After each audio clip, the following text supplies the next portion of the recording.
सभी छोटे बड़े श्रोताओं को सुनीता भटनागर का प्यार भरा नमस्कार। ऑडियो स्टोरीज के हमारे चैनल कहानी जगत में आप सभी का स्वागत है। हिंदी कहानियों की श्रृंखला में आइए आज सुनते हैं राज नारायण बोहरे जी द्वारा रचित कहानी कमजोर कड़ी। तनु चकित सी रह गई। उसने अपने कार्यालय को पूरी तरह सुनसान देखा तो उसे अजीब सा लगा। कौतूहल के कारण बाहों के ऊपर माथे पर उभर आई सिकुड़नों को छिपाने का प्रयास करते हुए उसने रुककर अपने बॉस के कमरे की तरफ एक क्षण को ताका, फिर तेज गति से उधर ही बढ़ गई। वह कमरा ही नहीं बाकी दफ्तर भी पूरी तरह सूना था। रात को यहाँ रहने वाला चौकीदार बॉस के कमरे की हर चीज को साफ पहुंच के चमका गया था। सामने की उनकी सूनी कुर्सी खाली टेबल को घूरते हुए जब उसकी नजर एक तरफ रखे कंप्यूटर पर गई तो उसकी आंखें चमक उठी। जब से कंप्यूटर चलन में आए हैं तमाम नए एटिकेट पैदा हो गए हैं। तनु यह बात भली भांति जानती थी, फिर भी अपने बॉस के खाली कमरे में रखा नया P4 श्रेणी का कंप्यूटर उसे इस तरह खींच रहा था कि वह अपना लोभ संवरण नहीं कर सकी और बेहिचक कंप्यूटर के सामने जम गई। कंप्यूटर ऑन करके उसने अपने हेड ऑफिस की वेबसाइट खोल ली। ईमेल बॉक्स में कोई अर्जेंट और खास संदेश हैंग होने का संकेत आ रहा था। सहज रूप से तनु ने अपनी ईमेल चेक करी, लेकिन उसका अपना डाक थैला खाली था, यानी कि कंप्यूटर में ऑफिस के इंचार्ज के लिए कोई जरूरी संदेश था। तनु भूल गई कि किसी का पासवर्ड जानना गलत होता है और उसे प्रयोग में लाना तो सरासर गलती कहलाती है। इस बारे में बस मिनट भर तक सोचा तनु ने और फिर अपने बॉस का पासवर्ड अप्लाई किया और उनकी डाक खोल ली। मॉनिटर के स्क्रीन पर एक खास खत झिलमिला रहा था, जिसके बाएं कोने पर तुरंत और जरूरी जैसे कार्यालयीन शब्द बोल्ड अक्षरों में चमक रहे थे। तनु ने ध्यान से वो खत पढ़ना शुरू किया और खत पूरा होते होते उसके माथे के बल गहरे होते चले गए। हेड ऑफिस ने निगम में से कर्मचारियों की छंटनी की नई योजना बनाई थी और हेड ऑफिस यह स्कीम यहाँ भी लागू कर रहा था। छंटनी के लिए 33% लक्ष्य था, यानी कि यहाँ के स्टाफ के कुल 12 में से 4 कर्मचारियों की छुट्टी। उसके मन और मस्तिष्क में एक साथ प्रश्न उठा, कौन होंगे ये 4 कर्मचारी? एकाएक उसे लगा कि बाहर कहीं कुछ आहट हुई है। तनु ने जल्दी से कंप्यूटर शट डाउन किया और हड़बड़ी में वहां से उठकर बाहर चली आई। बाहर कोई नहीं था। शायद दरवाजे के बाहर सड़क पर कहीं कोई आवाज हुई होगी। यह जानकर उसे राहत मिली और अपनी सीट पर आकर बैठ गई। उसके मन में एक ही प्रश्न था, 4 लोग कौन होंगे? उसे जाने क्यों रह रहकर ऐसा लग रहा था कि 4 में से एक शायद वह खुद जरूर होगी। खुद की छंटनी की आशंका के लिए तमाम वजह थी उसके पास, जिन पर वह फुर्सत में बैठकर विचार करना चाहती थी। सहसा उसे लगा कि आज जैसी फुर्सत कब होगी। उसने विचार करना शुरू किया। पहली वजह है ज्यादा लीव पर रहना। ऑफिस में रिकॉर्ड भी है इसका। इसके लिए उसे पूरे 1 दर्जन मेमो दिए गए हैं। हाँ, पिछले 1 बरस में उसने स्टाफ में सबसे ज्यादा छुट्टियां ली हैं। हालांकि ये छुट्टियां उसने बिला वजह नहीं ली। अपनी माँ को अस्पताल में ले जाकर उनका इलाज कराने और बाद में घर पर उनकी खिदमत करने के लिए उसने अपनी नौकरी के अब तक के कार्यकाल में पहली बार इतनी ज्यादा छुट्टियां ली हैं। माँ की देखभाल के लिए उसके अलावा कोई दूसरा है नहीं, सो मजबूरी है। एकाएक उसे लगा कि इस बार सचमुच कोई आहट हुई और कोई उसके सामने खड़ा है। वाकई एक अधेड़ आदमी उसकी टेबल के सामने खड़ा उससे कुछ जानना चाहता था। तनु ने भौं चढ़ाई, फरमाइए, मैं आपकी क्या सेवा कर सकती हूँ? वो आपके ऑफिसर कब मिल सकेंगे? देखिए, मैं कई दिन बाद आई हूँ, सो आई कांट से मतलब मैं नहीं बता सकती कि वे कब मिल सकेंगे। लगता है आपके सिवा आज पूरा स्टाफ किसी खास मिशन में उलझ गया है। अधेड़ उससे सहमत था या उसे उलाहना दे रहा था, तनु समझ नहीं पाई। वह आदमी बिना कुछ पूछताछ किए वापस चला गया तो तनु फिर से अपने भाव संसार में डूब गई। छंटनी सूची में अपना नाम होने की आशंका का दूसरा कारण था तनु का निर्मम और रिजर्व नेचर का होना। उसने आज तक किसी भी सहकर्मी को हद से ज्यादा बढ़ने नहीं दिया। जहां उसे लगा कि सामने वाला द्विअर्थी संवाद बोल रहा है, वहीं वह अकड़ गई और सारे लिहाज और अदब उठाकर ताक में रख दिए उसने। सो निश्चित ही इस बार सीनियर्स को मौका मिला है तो अपने मन की लगी जाने कब कब की लगी बुझा लेंगे लोग। तीसरा कारण था तनु की अंग्रेजी की अज्ञानता। हालांकि उस जैसे कई लोग अंग्रेजी में ढपोर शंख थे, पर उसे तो इस बाबत कई दफा लिखित में चेताया जा चुका है। इस कारण उसका नाम आना तो स्वाभाविक ही था। चौथा कारण था तनु का कोई सोर्स ना होना। सचमुच हेड ऑफिस में तनु का कोई भी मददगार ना था इस वक्त। सो आसमानी गाज से खुद को बचाने में अपने को कतई असमर्थ पा रही थी वह। अपने नाम की निश्चितता जान के मायूस हो उठी वह। दूसरा, तीसरा और चौथा कर्मचारी कौन सा होगा वह अब तक अंदाज नहीं लगा पा रही थी। उसका वो पूरा दिन अकेले ही बीता। सांझ 5 बजे चौकीदार आया तो पता लगा कि आज शहर के निगम के एमडी आए थे, सो पूरा स्टाफ उनके सामने अपनी हाजिरी लगवाने गया था। उसे झटका लगा, यानी कि उसकी गैर हाजिरी एमडी के सामने लग गई, मतलब कि उसकी जबर या छटनी पक्की है। यह सोचते ही उसके माथे में दर्द की एक तीखी तरंग सी दौड़ी। आंखों के आगे अंधेरा सा घिरने लगा। मायूस होती वह बाहर निकली और अपनी स्कूटी संभालने लगी। अगले दिन सुबह कार्यालय के इंचार्ज यानी कि तनु के बॉस पद्मन साहब और ऑफिस सुपरिटेंडेंट शुक्ला सिर से सिर भिड़ाए बैठे मिले तो तनु का मन कंप गया। छटनी वाले कर्मचारियों के नाम पर ही चर्चा चल रही है शायद। स्टाफ के बीच यही चर्चा थी। हेड ऑफिस आखिर कैसे कर देगा यहाँ से कर्मचारियों की कोई छटनी? पिछले साल हेड ऑफिस ने ही तो यहाँ के स्टाफ को ऑल वर्कर टैलेंटेड का पुरस्कार दिया है। इस एक बरस में कैसे मिलेंगे ढीले और नाकारा कर्मचारी? हम तो अपनी यूनियन की तरफ से कोर्ट में जाएंगे। तनु को मन ही मन कुछ राहत मिली। अगले कई दिन दफ्तर का हर आदमी तनाव में रहा। हर एक को आशंका थी कि कहीं उसी का नाम छटनी वालों में शामिल ना हो जाए। उस दिन रविवार था जब फोन पर शाम को तनु को पता लगा कि ऑफिस का हर आदमी किसी न किसी बहाने पद्मन साहब या शुक्ला जी के घर हो आया है। उन दोनों की बड़ी पूछ परख हो रही है इन दिनों। जो देखो उनकी खुशामद में लगा है। तनु पूरे स्टाफ में एक अकेली महिला है, वो आखिर किसके साथ जाएगी? बड़े बाबू और पद्मन साहब के घर? फिर किसी महिला कर्मचारी का किसी पुरुष अफसर के घर जाना लोग कहाँ से बचा पाएंगे? शायद झूठ मूठ की गप्पे उड़ने लगे, बवंडर मच जाएगा बेकार का। आखिर संकोच और हिचक से भी तो बात नहीं बनेगी ना, तनु ने फिर सोचा। इस तरह संकोच में फंसी बैठी रही तो शायद नौकरी से हाथ धोना पड़ेगा। फिर क्या होगा उसका और माँ का भी? बैंक में जमा पूंजी भला कितने दिन चल पाएगी? नई नौकरी तलाश करना इतना आसान है क्या? हर जगह छंटनी चल रही है। फिर सरकारी निगम से छटनी किए गए कर्मचारियों को कौन झेल सकेगा? भले ही पुरस्कृत स्टाफ हो, लेकिन प्राइवेट कंपनियों की तुलना में तो आलसी और नाकारा ही कहे जाएंगे वे सब के सब। संकोच और हिचक तो उसमें कभी रही नहीं। 2 की 4 पकड़ाने की सदैव से आदत है उसकी। इसी आदत और दम के बल पर ही वह अपनी अस्मत बचा पाई है निगम की जलालत भरी नौकरी में। इसके अध्यक्ष और एमडी अपनी जागीर समझते हैं इन संस्थाओं और उसके स्टाफ को, मनमानी करते हैं सबके साथ, नियम कायदों के साथ, स्टाफ के साथ, निगम की संपत्ति के साथ भी।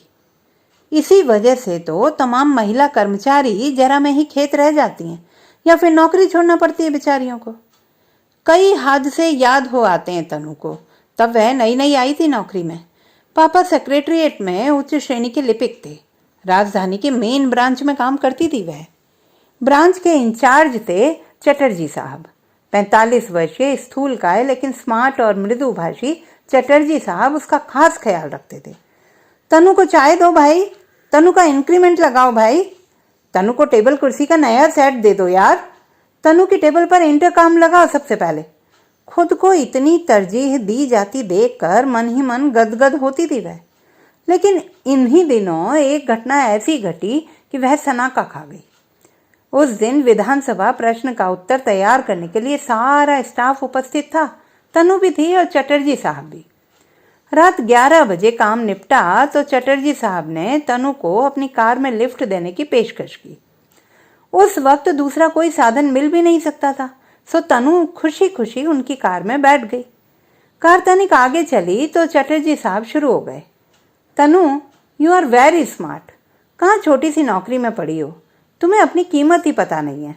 तुम तो बहुत आगे जाओगी। हम जैसे अफसर तुम्हारी खुशामद करेंगे? करेंगे क्या, हम तो अभी भी तुम्हारी खिदमत में हाजिर हैं। बस एक बार सहमति दे दो। तैश में भरी तनु ने तुरंत कार रुकवाई और चटर्जी साहब को खूब खरी खोटी सुना डाली। फिर बेधड़क दरवाज़ा खोल के बाहर निकल आई थी। उस रात हालांकि बड़ी परेशानी हुई थी उसे अपने घर पहुंचने में। पापा ने पूछा, क्या हुआ बेटी, तुम्हारा चेहरा इतने तनाव में क्यों है? वह कुछ न बोली। लड़कियों को बचपन से यही तो सिखाया जाता है ना कि ऐसी बातें कहने से अपनी ही बदनामी होती है। सो घर बाहर का कोई भी आदमी ऐसी वैसी हरकत करे, कभी किसी से कुछ मत कहो। बचपन से अब तक कौन कौन की शिकायत करे वह पापा से। मामा का लड़का रानू, बुआ का लड़का दीपू, दीपू की बड़ी बहन का देवर चंदू, हर एक के साथ कुछ न कुछ जुड़ा है तनु के स्मृति कोश में। जिसने जब भी मौका देखा उसके बदन को सहलाया, दबाया या चूम ही लिया है। हर बार उसने प्रतिकार तो ऐसा किया कि तूफान मचा देगी, लेकिन बात पराई नहीं होने दी उसने। हर बात मन ही मन में दबा गई। अपने रिश्तेदारों की ऐसी तमाम ज़रूरतें पचा गई। होने को तो OS शुक्ला भी कम उचक्का नहीं है। उस दिन वे भी दो अर्थी बात कहने लगे थे। देखो तनु, तुम्हारे केबिन में अकेली कब तक बैठोगी? किसी न किसी को तो अपना साथी बना के बिठाना ही पड़ेगा ना। दूसरा कोई पसंद ना हो तो मैं ही सही। बोलो क्या कहती हो? ऑफिस की जो सीट चाहोगी वो मिल जाएगी। तनु चिढ़ उठी थी। शुक्ला जी, आप किस भाषा में बात कर रहे हैं? क्या होता है साथी बनाना? आप बैठना चाहते हैं इधर? मेरे कैबिन में बैठने के लिए आपको महिला आयोग से परमिशन लेनी पड़ेगी। आपको शायद पता नहीं कि किसी महिला कर्मचारी के अलग केबिन में कोई पुरुष उस महिला की अनुमति के बिना बैठ नहीं सकता। तभी तो अनुमति मांग रहा हूं। उजड़ बड़ा बाबू बेझिझक अपनी बात पर अड़ा था।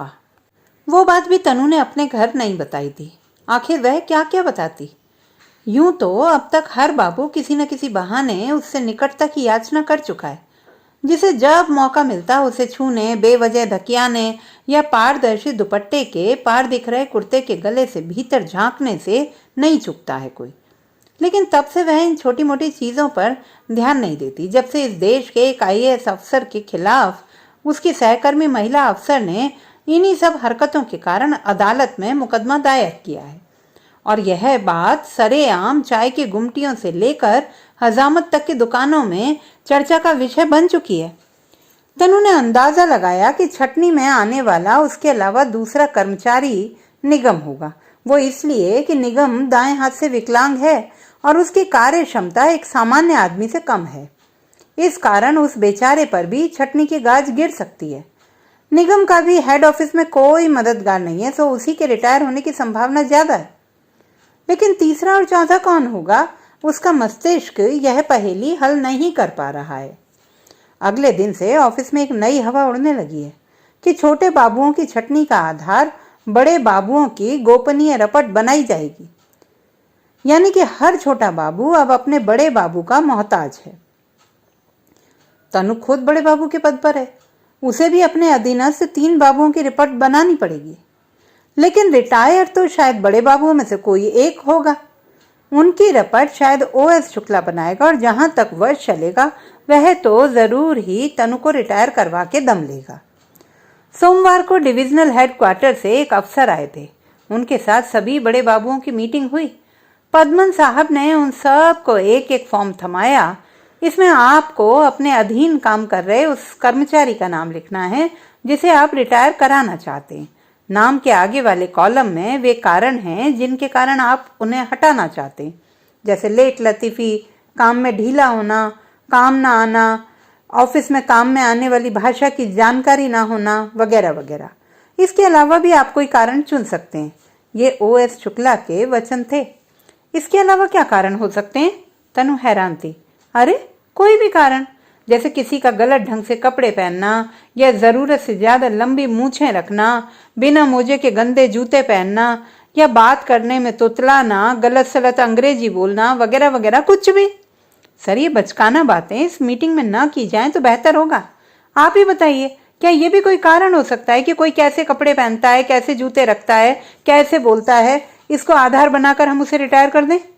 सर, हर आदमी की इंडिविजुअलिटी भी तो होती है, उसमें दखल देने वाले हम कौन होते हैं? ये तो मानवता नहीं हुई कि हम किसी की ज़रा सी कमजोरी की वजह से उसे अपने यहाँ से बाहर निकाल दें।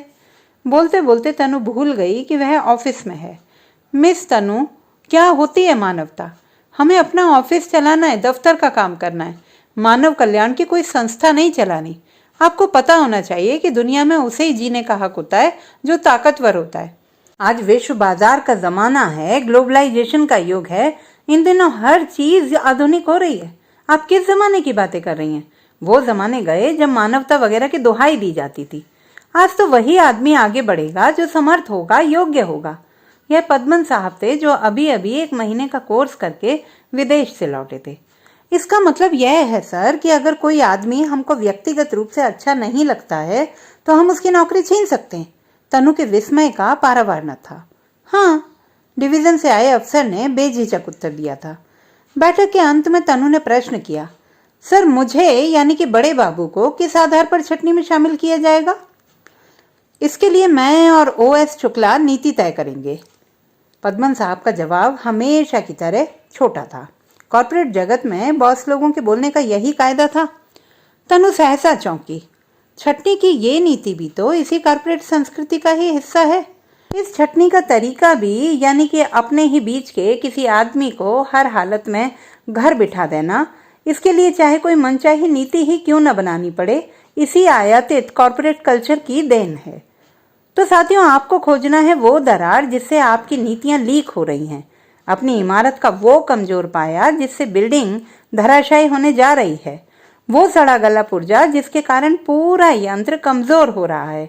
ढूंढिए कि कौन है हमारी जंजीर की कमजोर कड़ी, ताकि उसे निकाल कर बाहर फेंका जा सके। पद्मन साहब मीटिंग की समाप्ति पर अपने अधीनस्थों को निर्देश दे रहे थे। उनका एक एक शब्द तनु को कानों के रास्ते हृदय में जा रहा पिघला हुआ शीशा लग रहा था। इच्छा हो रही थी कि कुछ सुना दे उन्हें, लेकिन यहाँ उसकी मर्जी नहीं चलनी थी। उसकी खुद की नौकरी खतरे में थी। उसे तो अब उन 4 नामों पर अपनी सहमति जताना थी जो पद्मन साहब और शुक्ला जी चुने। बस प्रयास इतना करना है कि उस सूची में खुद का नाम ना हो। अब तो किसी को भी कमजोर कड़ी साबित करना ही है। तो दोस्तों, ये थी हमारी आज की कहानी। आपको कैसी लगी कमेंट बॉक्स में लिखना ना भूलें। चैनल को सब्सक्राइब करें, लाइक करें और मित्रों के साथ शेयर करें।